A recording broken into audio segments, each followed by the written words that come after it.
أعوذ بالله من الشيطان الرجيم.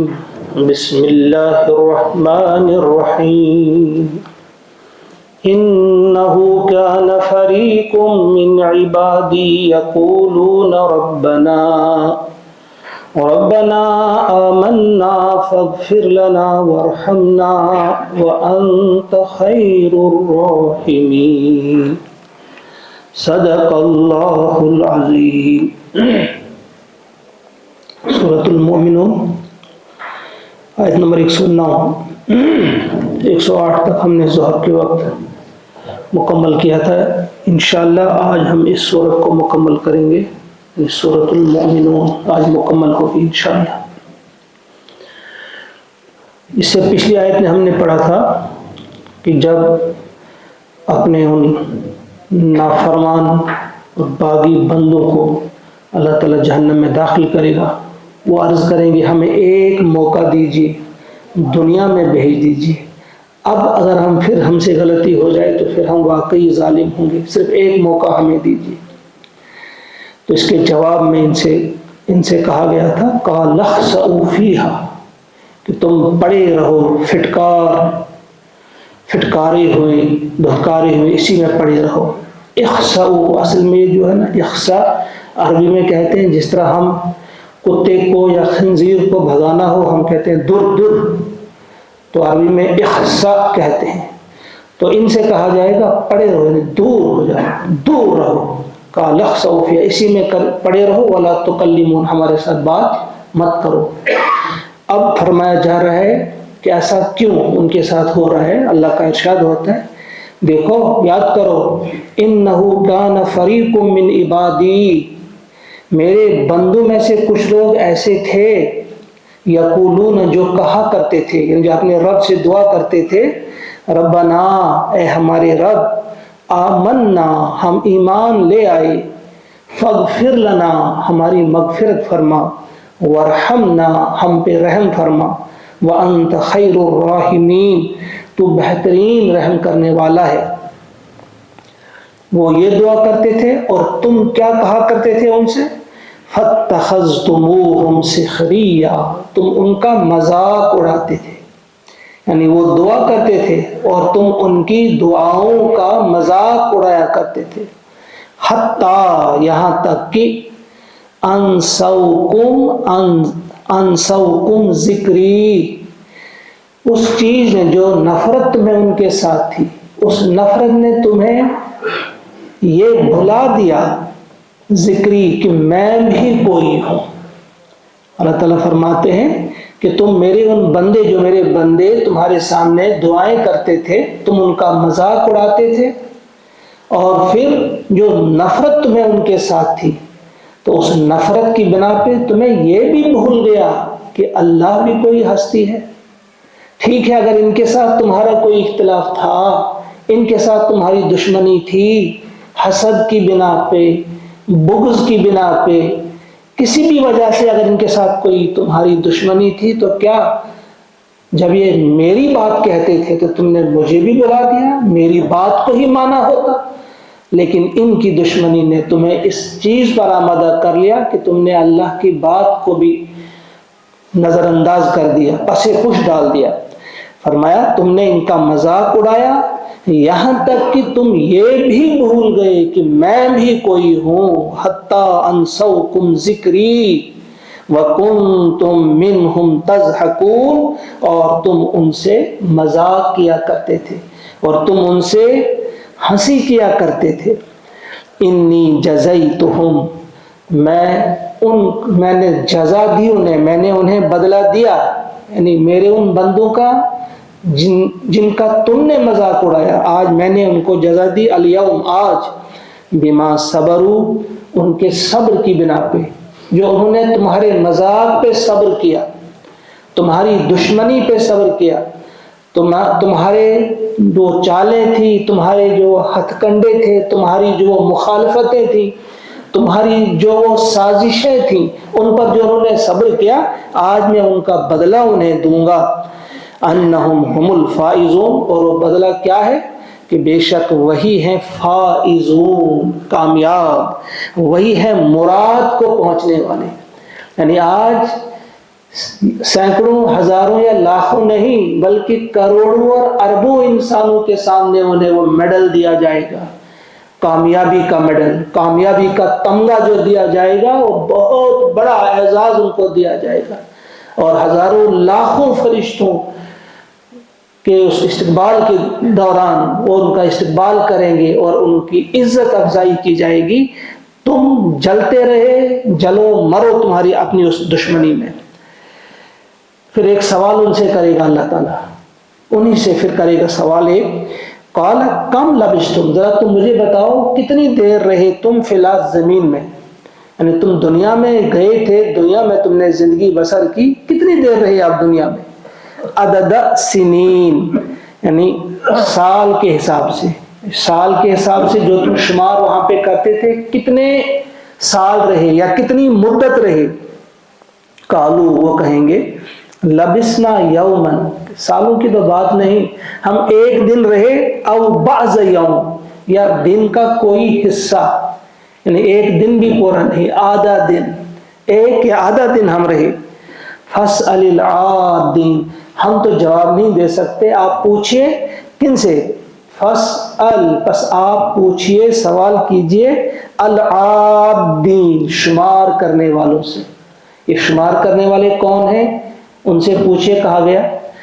تو کچھ مفسرین نے لکھا ہے دنیا میں جنہوں نے اپنا وقت صحیح استعمال کیا ہوگا، جو گن کر وقت استعمال کرتے تھے، ایک ایک لمحے کی جو قدر کرتے تھے، جو برابر اپنا، جن کی زندگی ایک ڈسپلن لائف تھی، وہ اپنا وقت ضائع نہیں کرتے تھے، یا تو ان کے لیے ہے یہ. اور کچھ مفسرین نے لکھا اس سے مراد وہ فرشتے ہیں جو ہمارا ریکارڈ رکھتے ہیں، ایک ایک سیکنڈ کا، ایک ایک منٹ کا جو ریکارڈ رکھتے ہیں، ان کے بارے میں کہا کہ ان سے آپ پوچھئے. فاسأل العادین، ان گننے والوں سے، شمار کرنے والوں سے آپ پوچھئے. قال ان لبثتم الا قلیلا، اللہ تعالیٰ فرمائیں گے ہاں چلو ٹھیک ہے، یہ بات تو واضح ہو گئی کہ تم نہیں رہے زیادہ دیر دنیا میں. ان لبثتم، نہیں رہے تم، الا قلیلا، مگر قلیل وقت کے لیے، یعنی یہ تو کلیئر ہوگا کہ بہت ہی کم دیر تم رہے دنیا میں. لو انکم کنتم تعلمون، کاش تم اس حقیقت کو دنیا ہی میں جان جاتے، جو دنیا میں تم سے کہا تھا میرے نبی نے صلی اللہ علیہ وسلم کہ دنیا آخرت کے مقابلے میں کیا ہے. آپ نے دکھایا تھا کہ ایک سوئی ہے، اس کو ہم سمندر میں ڈبوتے ہیں، اس کو باہر نکالیں گے، سوئی کے ساتھ جتنا پانی لگتا ہے وہ دنیا ہے، باقی آخرت ہے.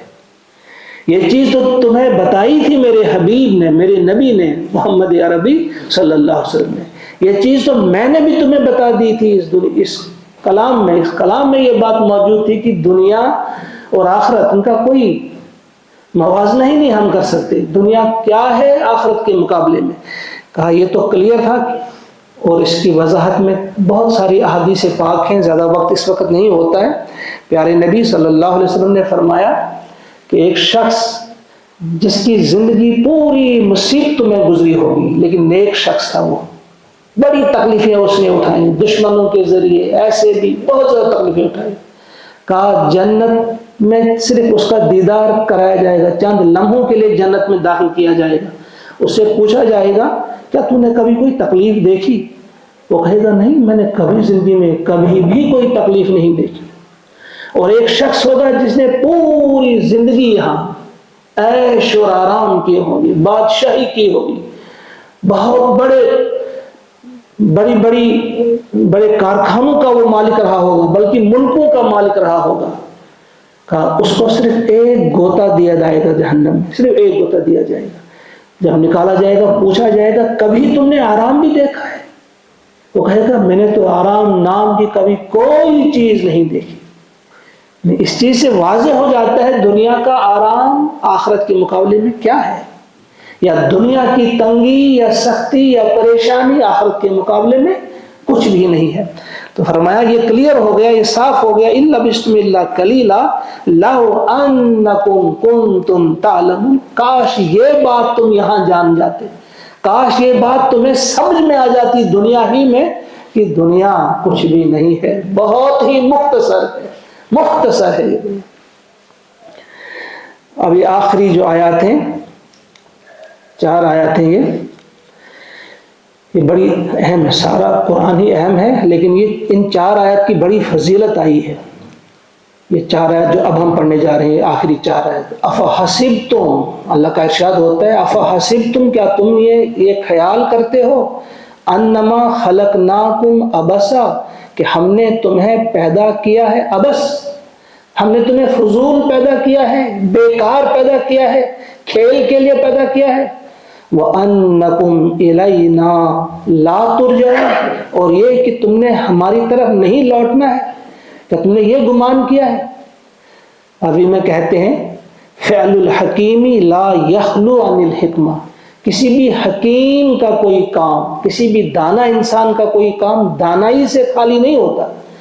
اللہ تعالیٰ کی ذات، اور وہ کھیل کے لیے کوئی چیز بنائے، اللہ تعالیٰ عظیم ہستی وہ یوں ہی دل لگی کے لیے کسی چیز کی تخلیق کرے، ایسا ممکن نہیں۔ کیا تم نے یہ سمجھ رکھا، کیا تم یہ خیال کرتے ہو کہ تمہیں یوں ہی بیکار پیدا کیا گیا تھا اور تم نے ہماری طرف لوٹنا نہیں ہے؟ فتعال اللہ الملک الحق، پس تعالی بلند اور برتر ہے اللہ جو الملک الحق ہے، سچا بادشاہ، الملک بادشاہ، الحق سچا، یعنی سچا بادشاہ، حقیقی بادشاہ جو ایک ہی ہے۔ یہاں جو بادشاہ ہمیں نظر آتے ہیں، جو اپنے آپ کو بادشاہ کہتے ہیں، تو وہ سمجھو آپ کسی ڈرامے کے بادشاہ ہیں، کہیں کوئی سیریل چل رہا ہوتا ہے، اس میں کوئی بادشاہ ہوتا ہے، کوئی فقیر ہوتا ہے، کوئی کچھ ہوتا ہے، تو یہی سمجھو یہ دنیا کی بادشاہی وہی ہے۔ حقیقی بادشاہ اللہ ہے، لا الہ الا ہو، کوئی نہیں معبود سوائے اس کے، وہی ہے معبود، وہی ہے رب، وہی ہے خدا، رب العرش الکریم، اور وہ عرش کریم، عزت والے عرش کا مالک ہے۔ پوری مخلوق میں سب سے عظیم ترین چیز جو ہے اللہ تعالیٰ کا عرش ہے، اس کے بارے میں کئی بار بتایا گیا ہے کہ اس کی حیثیت کیا ہے، وہ کتنا عظیم ہے۔ تو فرمایا جو اس عرش عظیم کا، عرش کریم کا رب ہے، اس سے تم یہ سوچتے ہو کہ وہ کسی چیز کو ایسی فضول میں بنائے گا، بیکار بنائے گا۔ وَمَن يَدْعُ مَعَ اللَّهِ إِلَٰهًا آخَرَ، اور یاد رکھو وَمَن يَدْعُ، جو بھی پکارے گا، مَعَ اللَّهِ، اللہ کے ساتھ، إِلَٰهًا آخر، دوسرے معبودوں کو، جس نے بھی اللہ کے علاوہ اور بھی کوئی خدا بنا رکھے، اوروں کو بھی مانا کہ یہ بھی میرے مددگار ہیں، یہ بھی میری مدد کر سکتے ہیں، کوئی اور معبود بھی ہے، لا برہان لہ بہ، جس کے پاس کوئی سند نہیں، فإنما حسابہ عند ربہ، تو اس کا حساب ہوگا اس کے رب کے پاس، یعنی اس کا محاسبہ خود اللہ تعالیٰ فرمائے گا۔ دنیا کے بادشاہوں کو آپ دیکھتے ہو کہ دنیا کے جو بھی بادشاہ ہیں وہ کبھی اپنے باغی، جو ان کی رعایا ہوگی، اپنے باغیوں کو معاف نہیں کرتے، اور جو ان کے حامی ہوں گے ان کے انعامات ان سے دور نہیں رکھتے، اپنے حامیوں کو انعامات دیا کرتے ہیں، اور اپنے باغیوں کو، دشمنوں سے وہ بدلہ لیا کرتے ہیں۔ تو تم نے کیسے سوچا جو بادشاہی حقیقی ہے تو اپنے سچے بندوں کو، مخلص بندوں کو وہ انعام سے نہ نوازے، خلعت سے نہ نوازے، اور اپنے باغی بندوں کو، اپنے مجرم بندوں کو، اپنے نافرمان بندوں کو وہ سزا نہ دے؟ یہ کیسے ممکن ہے؟ فَإِنَّمَا حِسَابُهُ عِندَ رَبِّهِ، ان کا حساب ان کے رب کے پاس ہے، موجود ہے۔ إِنَّهُ لَا يُفْلِحُ الْكَافِرُونَ،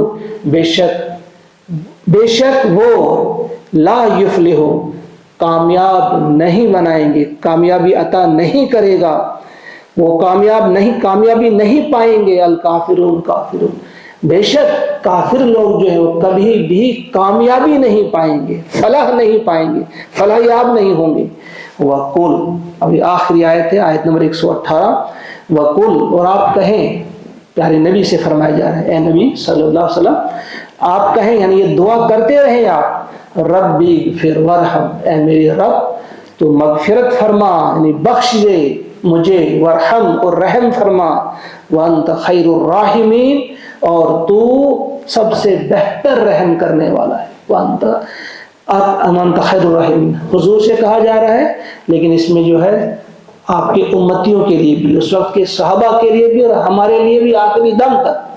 ابھی اس سے پچھلی آیت میں آپ نے دیکھا کہ کہا جا رہا تھا کہ یہ جو بندے یہ دعا کرتے تھے رب اغفر ورحم، یہ دعا کیا کرتے تھے، ان کا ہم نے مذاق اڑایا.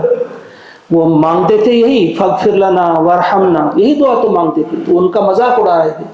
اب اسی کے جواب میں کہا کہ آپ یہ دعا کرتے رہے، یہ مذاق اڑاتے ہیں کیا کرتے ہیں ان کا حساب میں خود چکا لوں گا، تم یہ دعا کرتے رہو. کون سی دعا؟ ایک تو استغفار کیا کرو، اس کی بڑی بہت زیادہ فضیلت ہے. آپ دیکھتے ہو سورہ نوح میں فَقُلْتُ اسْتَغْفِرُوا رَبَّكُمْ إِنَّهُ كَانَ غَفَّارًا، اس کے جواب میں 4 چیزوں کا تذکرہ ہے. یُرْسِلِ السَّمَاءَ عَلَيْكُمْ مِدْرَارًا، بارشیں ہوں گی. وَيُمْدِدْكُمْ بِأَمْوَالٍ وَبَنِينَ، اللہ تعالیٰ مال کے ذریعے اور بیٹوں کے ذریعے تمہاری مدد کرے گا. وَيَجْعَلْ لَكُمْ جَنَّاتٍ وَيَجْعَلْ لَكُمْ أَنْهَارًا، تمہیں باغات عطا کرے گا، تمہیں نہریں دے گا. یعنی بہت ساری چیزیں. حضرت عمر رضی اللہ تعالیٰ عنہ جب جاتے ہیں استسقا پڑھنے کے لیے، نماز استسقا بارش کے لیے، تو انہوں نے صرف استغفار کیا. صحابہ نے عرض کیا تو آپ نے تو مانگا ہی نہیں، آپ نے تو بارش کی دعا کی ہی نہیں. تو آپ نے جواب میں فرمایا کہ میں نے اللہ تعالیٰ کے اس دروازے کو کھٹکھٹایا ہے، اس دروازے کو جہاں سے ہر چیز انسان کو ملتی ہے. وہ استغفار جو ہے، پھر یہی اشارہ کیا انہیں اس آیت کی طرف، دیکھو کیا ہے. تو یہ جو اس سورت کی آخری 4 آیتیں ہیں، حضرت عبداللہ ابن مسعود رضی اللہ تعالیٰ عنہ فرماتے ہیں کہ ایک بہت زیادہ پریشان حال تھا، بیماریوں میں جکڑا ہوا انسان تھا. میں نے یہ 4 آیات افحسبتم سے آخر تک، آخری 4 آیات میں نے اس کے کان میں پڑھی، وہ بالکل ٹھیک ہو گیا. میں نے جب سنا حضور علیہ الصلوۃ والسلام نے، انہوں نے مجھے بلایا اور کہا تم نے کیا پڑھا تھا اس کے کان میں؟ انہوں نے کہا میں نے یہ آخری 4 آیات پڑھی تھی. تو عبداللہ ابن مسعود فرماتے ہیں کہ حضور نے فرمایا کہ قسم ہے اس ذات کی جس کے قبضے میں میری جان ہے، کہ اگر یقین کے ساتھ یہ آیات پہاڑوں کے سامنے انسان پڑھے گا تو پہاڑ بھی اپنی جگہ سے ہٹ سکتے ہیں، ہل سکتے ہیں. یہ ایک طاقت ہے ان آیات میں، یہ 4 آیات جو اس کی آخری آیت ہے. اور ان آیات کو ضرور پڑھا جانا چاہیے، مکمل سورت ہی کو پڑھا جانا چاہیے. اور اس کے علاوہ پڑھتے پڑھتے ہمارے ذہن میں یہ بات رہے کہ ہم اللہ تعالیٰ سے وہی عقیدہ جو اس میں بیان کیا گیا ہے، توحید کا عقیدہ، اور وہی محبت رسول اکرم صلی اللہ علیہ وسلم سے جس کا تقاضا یہ قرآن، یہ دین ہم سے کرتا ہے، وہی محبت مانگنی چاہیے. اور اس دین کی محبت اور اس دین کے لیے اخلاص اللہ تبارک تعالیٰ سے مانگا جانا چاہیے. اور اس صورت میں یہ جو بات بتائی گئی ہے کہ جو مومنون اس کا نام ہے، جو صفات بتائی گئی ہیں جن کے لیے کامیابی بتائی اللہ تعالیٰ نے، وہ کامیابی بھی اللہ سے مانگنی چاہیے. ہم اللہ سے دعا کرتے ہیں اللہم اجعلنا من عبادک المؤمنین المفلحین الذین هم فی صلاتهم خاشعون والذین هم عن اللغو معرضون والذین هم للزکاة فاعلون والذین هم لفروجهم حافظون والذین هم لأماناتهم وعهدهم راعون والذین هم على صلواتهم يحافظون والذین هم للفردوس وارثون. اللہم اعنا على ذکرک و شکرک و حسن عبادتک وصلی اللہ وسلم علی سیدنا و مولانا محمد و آلہ و اصحابہ اجمعین برحمتک یا ارحم الراحمین. آمین. السلام علیکم و رحمۃ اللہ.